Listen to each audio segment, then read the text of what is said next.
we want to share with you some fun Christmas facts that you may not know. Rudolph was not the original name being considered. It was Rolo. Okay, that's cute. Rolo's cute. Okay. And the other one was Reginald. Oh my word. So I'm really happy we ended up with Rudolph. It was originally a story of fable, right? So this is about St. Nicholas, as we refer to him as Santa Claus. Yes. Is very much the giving soul, and it's about what's important around Christmas and being able to give to others.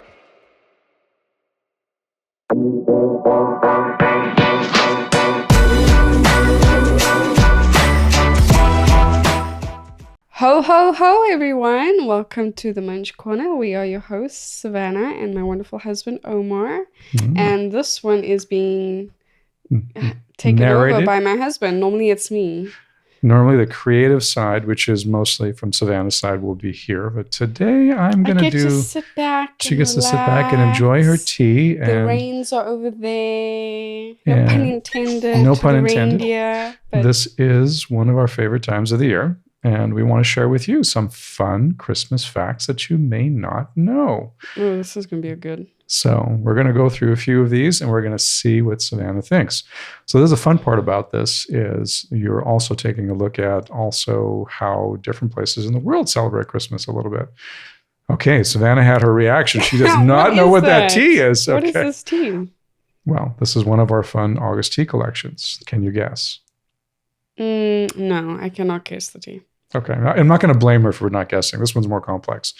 It's called Gold Rush, and it's a combination of orange, caramel, and roseberry. Very, very nice. So we figure this might be a fun one for the beginning of the season, and we'll see what we can find it's that's very more. fitting. So, without any further ado, we're going to cover some very interesting facts. Some of these things you may know, but we love entering into the season. And for me, I'm such a little history buff. So seeing kind of how Christmas came around is just absolutely fun. So starting with number one, this might be a shocker for everybody, but tinsel was once banned. Oh, why?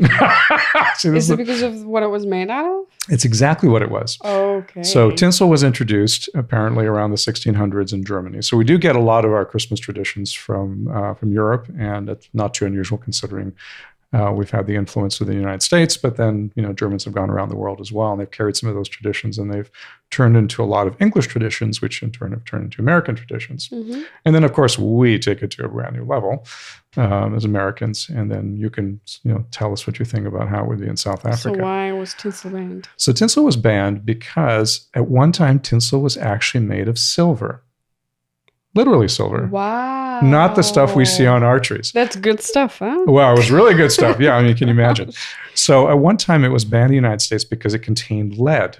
And so there were a lot of things that came in here. So that sort of got taken care of because obviously lead's not a good thing for us. But it was a replacement from when it was originally silver. And so when it was silver in the 1600s, and it was introduced in Germany, it was a status symbol on a Christmas tree. And of course, we'll get into where Christmas trees came from as well. But it was kind of a fun fact to know that one time tinsel, which is a very common thing, was actually banned. I had no idea. I have a feeling I'm not going to know most of these. But what's the next one? The next one. Okay. So can you guess what was the most recorded song of Christmas? We're dashing through the snow? Well, it's Silent Night. Okay. So, okay. So that's the title of the song. All right. And the reason for this is so interesting because I never knew this either. But when it became a popular song and it accumulated over 733 recorded versions since 1978. 733 different recorded versions of Silent Night. Oh, so it is singly the most kind of popular song for Christmas. There's some nice versions out there. Oh, there's some beautiful versions out there. But then I've heard others which is like, please just switch it off.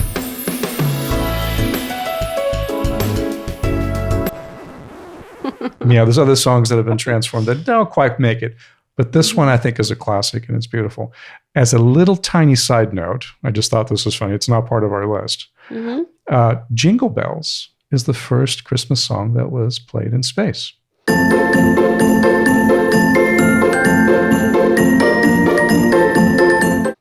So In space? Yes, in space. Oh, okay. All right. Now here's another favorite one. Everyone knows Rudolph the Red-Nosed Reindeer, right? Yes. I was called that in school because... Were you called that in school? Yes, Really?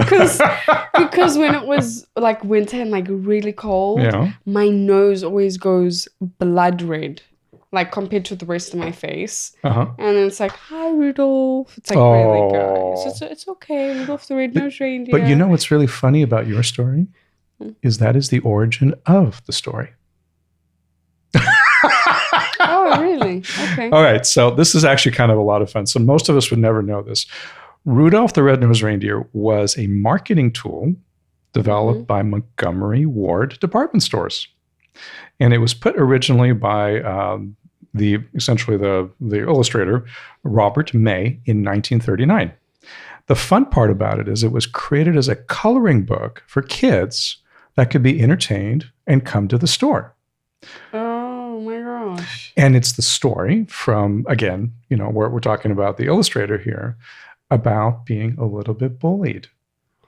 Oh my gosh, that's so sweet. I know you didn't know this, on purpose, but it was a little story about, again, a reindeer being bullied because they were different, right? And then at the end, the reindeer obviously saves the day. That's cute. So it's a very cute story, and it comes from the origins of actually the artist experiencing something like this, and a little bit of the ugly duckling story.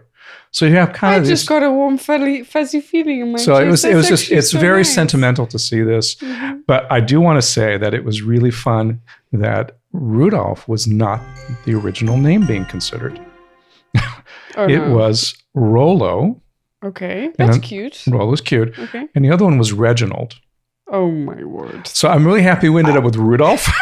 I don't know do you know Rolo is also a chocolate? Of course it is. Yeah. I didn't know if it was in America too, but I know it is not as popular as some of the other ones like Snickers and other Hershey bars and things like that. But with caramel inside. With caramel inside, yes. Okay, we're talking about the same one. Same one. Rolo's cute, but Rudolph is. I think everyone has iconically Rudolph the Red-Nosed Reindeer, and Reginald. It's been. Yeah, so you can see how they've kind of gone through what it was created for. But I'd love to see a child say Reginald with the red-nosed reindeer. Yeah, no, it doesn't work quite as well. Rudolph works so well, and of course now it's become a classic that has now entered into everything from music to movies and everything else. So it's always fun to see that. Oh, that's such a cute story. I thought that was kind of a fun little background one. So I'll ask you the question because that's our next one. Number 4. How did the tradition of Christmas stockings begin? Did people start stuffing their own stockings? Like their own socks? And things like that in the beginning? It did come with socks and turned into stockings. But it wasn't from there. It is from a popular legend of St. Nicholas. Okay. So in that legend, in the folklore, so this is folkloric, gold coins were put into 3 stockings for 3 poor sisters. But it wasn't really adopted that way. It was originally a story of fable, right? So this is about St. Nicholas, as we refer to him as Santa Claus, is very much the giving soul, and it's about what's important around Christmas and being able to give to others, right? I mean, so the symbolism is really beautifully there. Now, stockings have evolved commercially into whatever they are today. But the actual tradition and filling them in the fireplace actually came much later as it evolved. I think typically as you start seeing it included in usually about the English side around the Queen Victoria time. So that's where it came from. Oh, wow. So now we see it, take it for granted, and we customize stockings. We even put stockings for our pets, which is kind of fun too. It's very cute. So it's actually nice to see, we do have a lot of history, and every time we celebrate something, and if we remember where it all came from, it's actually pretty wonderful. So as a kid, did you get a stocking with stuffed toys? Or? We ended up, my mom would do more things. She would do more like candy. Right. Okay. So, some small items, that might have been kind of fun. Like it might have been an interesting card game set or something like that. Something small. Honestly, if you're asking me, people might not agree. I find what's stuffed in the stocking so much more fun than the bigger gifts, because you can fit so many tiny, unusual, or just cute little enjoyable things to enjoy in the stocking. And I enjoyed that as a kid. And I think as children, the stockings are wonderful because it'd be like Ryland digging through your purse. He loves finding treasures in there. Oh my gosh, yeah. So, our son is in my purse every day. Because it's like he can't see everything on the inside. So there's a stocking. What am I going to find next? Magical bag. And what's magical bag? And so I think as we evolve, it's also an extremely thoughtful way of sharing just a little bit of Christmas goodness with everything else. Yeah, that's wonderful. So, all right. Now this one is a little more on the popular side, but what is the highest grossing movie about Christmas of all time? Is it A Christmas Story? No, it is not. You don't... I'm going to give you one more guess. One more guess. I don't know a lot of Christmas movies.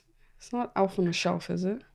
No, I'm going to say fortunately not, even though I know that might be popular for a lot of other people. It is The Grinch Who Stole Christmas. Oh, I did not guess that one. I love that movie. So it grossed over $512 million. Who came up with that idea? That's a good question. We may have to come back to our audience and find out where the Grinch came from. That is such a But cool I mean, the movie. Grinch was obviously part of the lore, and it was the animated version that was actually the most popular in 2018. So Is that the first one? No, The animated no. one came before the actual... No, there was an earlier versions. I'm going to say, I want to say Jim Carrey might have been in it, but because I think he played the Grinch. But they did like a film version of it. But the animated version the film version is the one I'm referring to. the one that's very popular, and of course now translates into people having onesies that are Grinch stuff, and then you have decorations everywhere in the house, and it's actually so ingrained in. Actually, you know what? If I remember correctly, I think the Grinch came from Dr. Seuss novels, or books. So, so it's one of the most popular things. So it was the books first. Yeah. Okay. So it was just kind of fun. We'll get our timeline right. I'm sorry, audience, if we're we're with you here. Have very we're big figuring this out too enthusiasts. because we're bringing out. Yeah, if somebody knows, we're let not. us know. Let us know too. Know. All right, this is going to be a shocker. Are you ready? I'm not sure. Are you going to ruin something for me? No. Okay. Because it actually has a happy ending. Oh, okay. Then I'm ready. Christmas has once been banned in the past. Oh, I know that. You do know that? Yeah, I do. Okay. Oh, I didn't realize you would know that. To me, that was very... I've heard of it. Okay. I don't know much about it. So this is the mid-1700s. Again, this is kind of the... Mid-1700s, the United States. And the Puritan-led English Parliament banned Christmas because Christmas celebrations were supposed to be in favor of fasting, not in terms of celebrating. So it was a very religious undertone from the Puritans, which, of course, were one of the very early Americans that have come into the United States. So they made it a very depressive time of year, as opposed to a celebratory. Yeah, I think they did change what we think of Christmas. Now, fortunately, and it's been a while, the first state that declared Christmas a legal holiday was Alabama in 1836. Thank you, Alabama. Thank you, Alabama. We appreciate the South's contribution to bringing Christmas back. And the last one was Oklahoma in 1890. So the good news is... that's a big stretch. Yeah. So I think over a period of time, each of the states sort of readopted it. So do you think people moved across state lines to be able to celebrate Christmas? I would. I would too. So, if you were in one of the states that weren't celebrating Christmas, it's like, well, let's just drive over the border. So it's super... It's funny to see that because I would have never assumed that. No. But we do have obviously other traditions from the Pilgrims, Thanksgiving and a few other things that we've carried forward in kind of the way the United States was originally founded with its history. There's a lot that we could go back to that too. But this is actually a very interesting fact. I never assumed that it would have actually been banned. But here we are. The good news is it's not banned. We can all enjoy it. We're all here today. We're all here today. We can enjoy it, and it can be expanded. And nowadays, it's celebrated from the start of November. So yes, nowadays people start taking down the Halloween decorations, and they rotated it to Christmas decorations November 1st. Exactly. So it makes it a lot more fun. All right. So this next one is, I'll tell you the statistic, but it's very interesting because what comes with it is actually very heartwarming. Okay. So it's an estimated, and this is from the Exeter Santa Survey, so I'm just giving you the source, an estimated 85% of American kids believe in Santa Claus.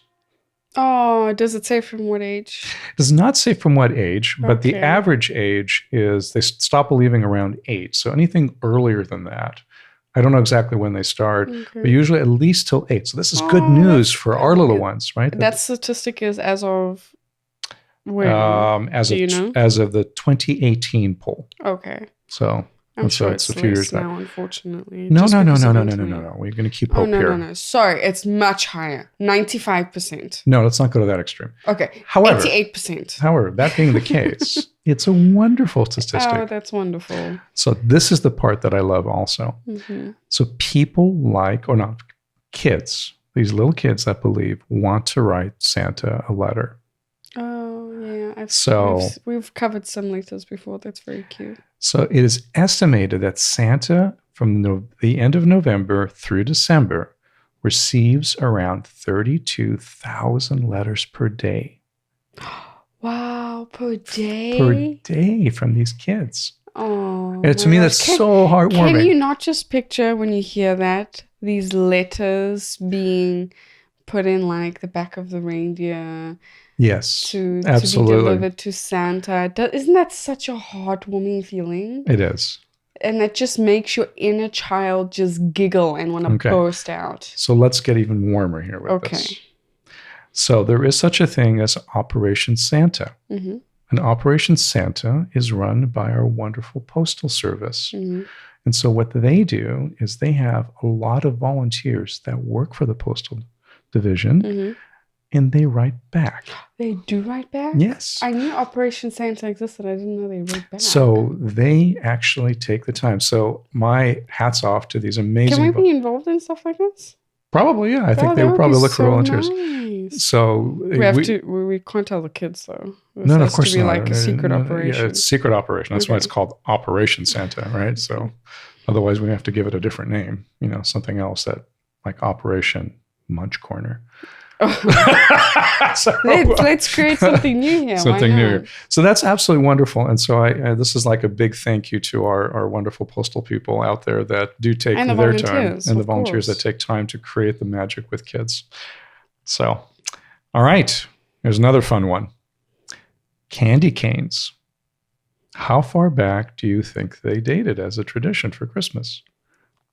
It's a good question. I wasn't too fond of candy canes. But they've been around for a long time. They have been around for a long time. All right. You got me. I can't even guess when. 1670. 1670? 1670. Candy canes have been around since 1670. And here's the funny part. That's probably 100 years or two more than what I would have guessed. So again, another German tradition that came, basically across Europe and then eventually to the United States. And it was actually created for the younger singers during cathedrals singing of, essentially an exaltation to Christmas and to Christ and everything else, the religious piece of this. But the fun part, it was to keep them quiet so the choir could keep doing what they're doing. To keep them quiet. So they were given something to do that. And then here we go. Talk about how to bribe a child. It was a little bit of bribing a child. So, but what a beautiful tradition. And now, of course, if you like candy canes, and I used to enjoy them before. No, I'm never going to be able to look at a candy cane the same now. No, I think anybody can. I'm going to look at it. We use them everywhere. We decorate trees with them. We put them by, I remember when I grew up, my mom would give us one candy cane. But this candy cane was like an inch around, right? It was this massive thing. Oh, that's big. And of course, my sister and I would finish it, but it would take us a long time to go through that candy cane. That's a lot of sugar. That was a lot of sugar. So we obviously could absorb a lot more sugar back then. I would even try today. But knowing our little ones, they probably will enjoy candy canes too. So that's kind of fun. See them enjoy it. All right. So number 9. So this is on our list here. Again, more fun. Why does Santa live in the North Pole? Because no one else does. No, of course not. I know there's a secret workshop. I mean, we've seen so many different movies that actually talk about this, the North Pole and everything else. But you have to remember where it came from. So this origin is from the NPR. So that sort of looked for this. And a famous political cartoonist, Thomas Nast, created the official residence in the North Pole with many of his illustrations in 1800. So, and the reason for that is because that was the time of the great Arctic exploration. and it was on the edge of the earth. And so this was in the forefront of like massive expeditions to go out to the North Pole and discover it. And so the North Pole became very much a new place. It was a new place, a mysterious place. Nobody would know about that. And then it was logical that Santa would live up there. And so this kind of started now entering into a series of stories. And then it now was thought as this mythical and magical place. And then it stuck. So Santa's always from the North Pole. I can see how that makes sense. So it was actually kind of fun to see that. And no one lives there. I'm pretty sure. Well, I mean, there are polar bears and seals and whales and a few other things. None of the Santa kind. None of the Santa kind. Shh. Let's not say that. Because Santa really lives up there. Let's be good this year. Let's be good this year, exactly. All right, number 10. Classic movie. It's a Wonderful Life. So I would say a very large majority of people have actually seen that. So it's a nice and black and white movie. It's a beautiful time. I think it's when Hollywood was really very, very driven to beautiful performances. Everything was a little more slow paced. And it's a story of just remembering what the miracle of Christmas really is. I haven't seen it. Oh my gosh. We should watch it. We're going to have a nice classic movie night. So again, much more a United States thing.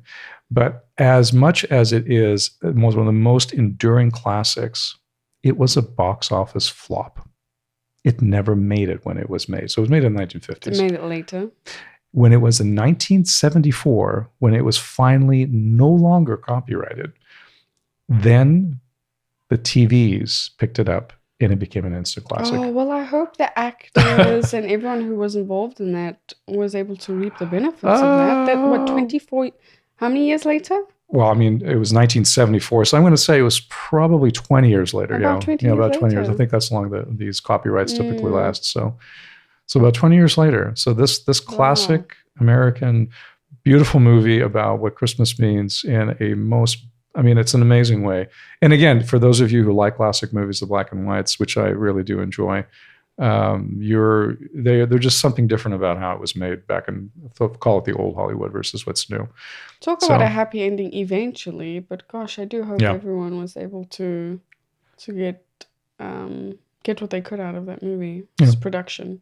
It's just anyway, it's beautiful. So anyway, The Wonderful Life, which is now associated so much with Christmas, really didn't make it until after its copyright expired. But I'm really happy. We should all be enjoying it now then. I want to watch it. So there's a little challenge for our audience. For those of you who haven't seen it, take a few minutes. It is a slower paced movie, but you will find yourself really emotional with it. It's great. Number 11. Where does eggnog come from? Oh, eggnog's really good. I tried it for the first time. What was it, last? It was last year. Was it last year? Mm-hmm. Good stuff.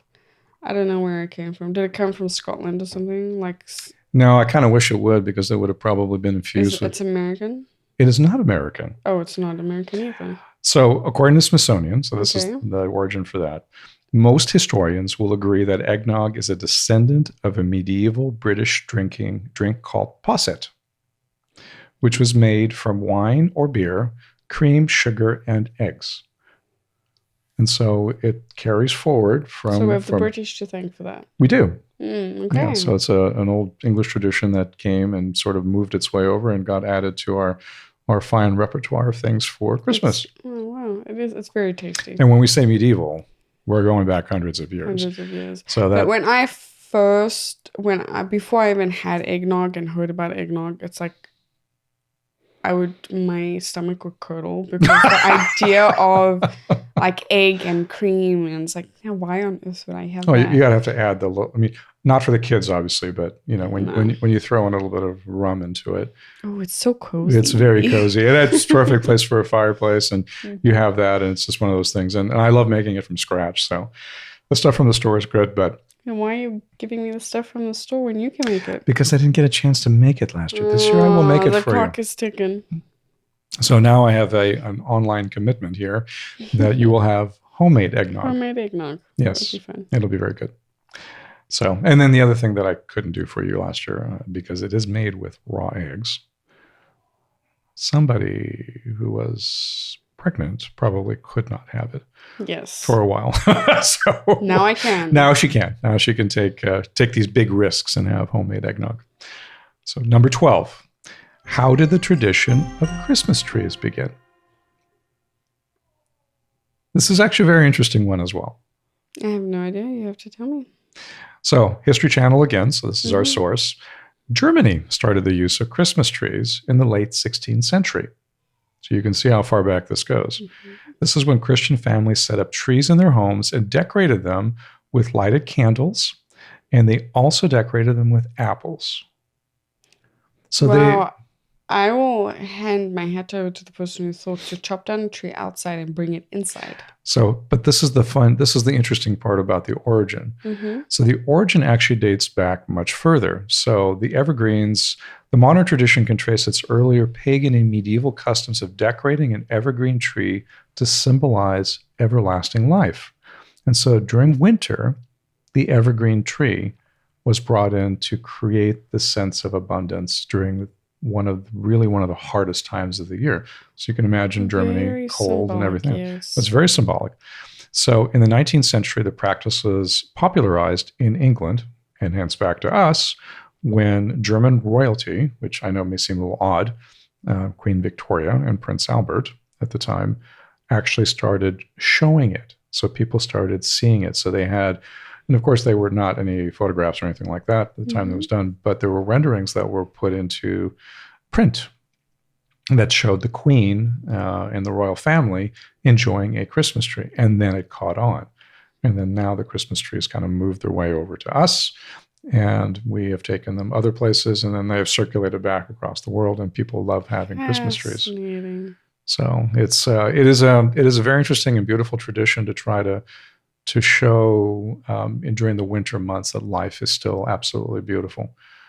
Not an enormous fan of cutting down trees to get there. No, we do prefer the artificial trees. So we take the artificial ones for us, not because we don't enjoy the scent of a real great tree, but it does take usually about 10 to 15 years to get a tree in a good size that it actually gets to be used. Now, we've commercialized it to no end. I mean, there are farms that really do renewable things, but generally it's actually wonderful to see. What do you do with the tree afterwards? You get discarded and then they chop it up. No. This is actually interesting too. So we have gotten, particularly over here, into turning them to compost. But there are places, believe it or not, you're going to love it, this one, where they're actually a wonderful treat, and they're donated for elephants and zoos to eat. Because they seem to like to eat the pine. Oh, well, that's nice that they get to enjoy it, but it's still sad to kind of go around and cutting trees. It is, but the tradition in itself is a beautiful one in the sense that you're seeing during the coldest months where everything sort of dies back to be renewed. You have an evergreen tree. And they have the decorations of them is absolutely wonderful too. I mean, we put on, if you think about it, we have garland, we have tinsel, we have, decorations, but they were using natural things at the time. They're using things that symbolize life, light, because it was obviously a lot darker with the winter months, and things like nuts, and they would put on apples, and so very traditional things. That's a cute little tradition. Maybe we should try and do that. I think we should. I think that would make a really, really fun tree. Have a separate tree in the house, and the kids can go around deciding what they would like to put on the tree that's natural and beautiful and meaningful to them. Yes. I think so too. Starting family traditions. This is our first Christmas where our son will somewhat be aware of everything. So we're looking forward very much to developing our own family traditions, and we would encourage you, anyone out there, create your own traditions. Create your own traditions, things that will be carried from generation to generation. And if you already have them, cherish them. Keep them, because I think we remember them as we grow up, and we will be creating our own with our family. And they in turn will do with theirs. It's just a wonderful way to keep parts of us, and family moving kind of in different directions, especially if you have multi-generations. Number 13, we're getting close. Okay. The last one's really good. Oh, okay. So, what number's the last one? 16. All right. Stay until 16. Stay, because that's a great one at the end. We're gonna go out with a very, very sweet one. So number 13, Coca-Cola. So that brand everybody knows, played a big role in shaping Santa's image. Did they have Santa on the bottle? They did. I recall that. Okay, so back again to all this marketing that happened in the 1930s. In 1931, Coca-Cola commissioned an artist, Hayden Sundblom, to paint Santa Claus for the company Christmas ads. And it was inspired by a 1823 poem, A Visit from St. Nicholas. So, and if you looked this up, you would actually see the jolly, chubby Santa with the rosy cheeks and the big beard and everything else. So the artist created a warm and jolly character that we know today, complete with rosy cheeks, a white beard, and twinkling eyes. And ever since that was created, now we've moved away from, I think, some of the more European traditions that uses St. Nicholas, and St. Nicholas is actually in a large cloak, and he has a hood. So we interchange those together because of obviously the origins, but Santa Claus became kind of this American icon through marketing, just like Rudolph the Red-Nosed Reindeer became that too. So we can. So do they still to date put Santa Claus on the Coca-Cola They do, labels? and they start adding things like now. More recently, they've used the polar bears. Over several years. Honestly, I haven't paid attention because you and I don't drink Coca-Cola. But we're not large soda drinkers, so we're soda drinkers. But if we see that they do, in the store, I'd like to. They do a great job with that too. So that's so we can see some of the commercial origins of things that we actually cherish, and you know what? I don't mind that one bit. I think it's to see Santa Claus as this jolly. Well, it's red, right? It's very. Oh, is yes. that where the red label came from with Coca-Cola as well? Yeah, you're asking me something I really don't know. Okay, this is too. Coca-Cola history. I'm sure there's a lot of buffs out there that would actually know that. But the red color, at least as long as I've known it and looked back on it, has always been red. So I think that's probably correct. Okay. But that's actually kind of a fun one time. So, all right. Ready for 14? Yeah, ready for 14.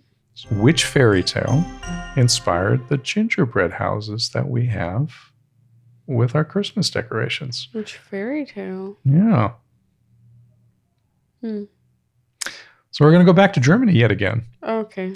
So this came from the Hansel and Gretel tale.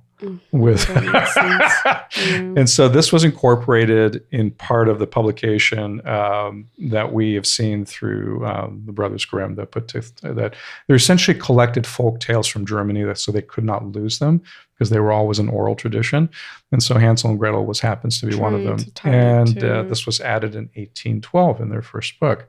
And so now gingerbread houses have been added to the folklore of Christmas and added primarily in German families, and then German families moved across Europe, and then they moved to the United States, and then you end up now getting kind of the typical thing where you can go into a store and you can actually buy, a pre-made kit, or you can have competitions with gingerbread houses. I've never built a gingerbread house before. Well, we must do that. I think we might have to wait a little bit longer so that Ryland can really enjoy it, because I think they'll enjoy seeing that. I never enjoyed a gingerbread cookie as a child, but now I really have come to appreciate ginger in general. Yeah. You know that I put that as my crust for my pumpkin hazelnut cream pie, right? I do know that. Yeah. That's why I love it even more. So it is a fun way to and it feels like it is absolutely a Christmas tradition. It does. So, all right. We are down to our last two. Okay.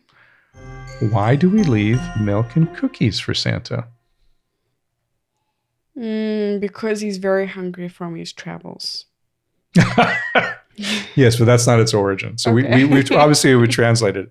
So this one is a United States I gathered it would tradition as well.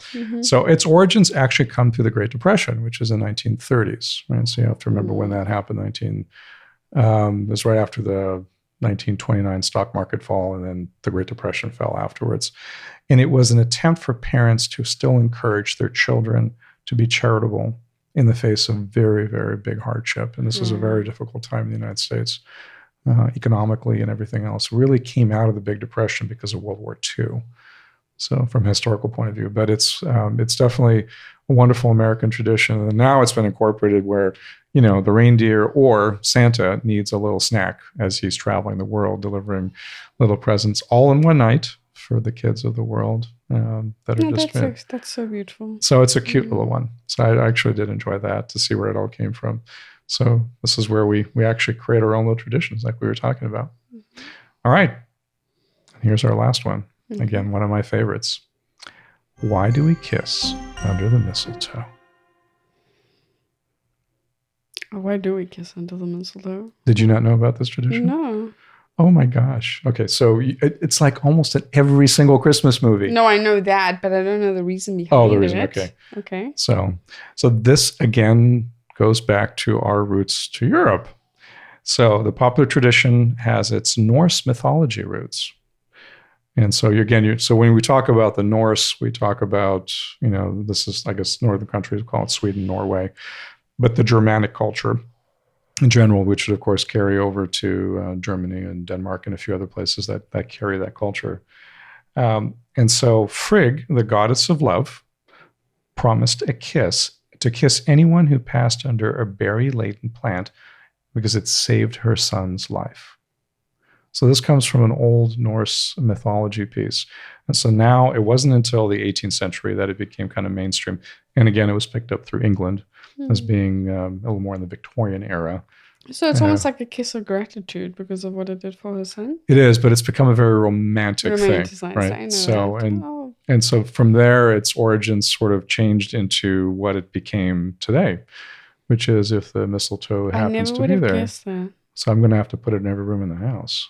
Well, you've never kissed me under the mistletoe. Well, that's why I got to put it in every room in the house.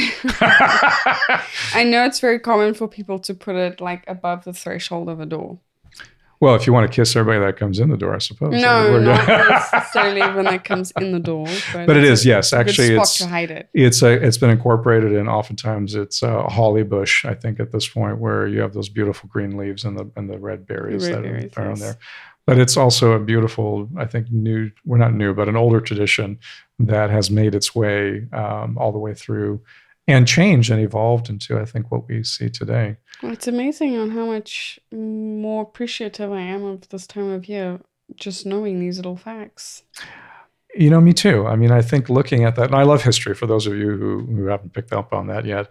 But this is actually, it does make it even more special to know that this is why history is so important. Yeah, it's things like this that tie us all together in the meaning of how things came to be. Yes. So we find your traditions. We will find ours. Everyone's going to be on their own path, but do appreciate the fact that it has been centuries in the making to be where we are today, and it will be centuries in the future that we're starting our traditions. And it's really nice to be part of all that and to continue to pass it forward.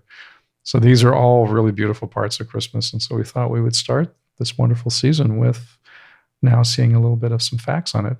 So we've got a lot more to come because we actually do love this season very much.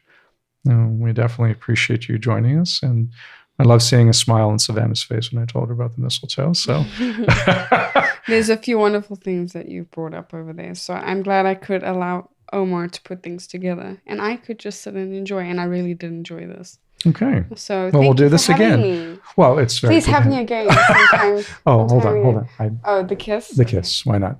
Here we go. Under the mistletoe. All right, everyone. PG-13. Right. It was PG-13. Okay. But thank you so much for joining us. We appreciate your time and your participation in our little community. And I hope that we will see you create your own traditions and be prolific in creating them, even if they make you laugh just for a little bit. So, Merry Christmas, everyone. We'll see you again on the next podcast episode. 'Tis a beautiful season. We'll see you soon.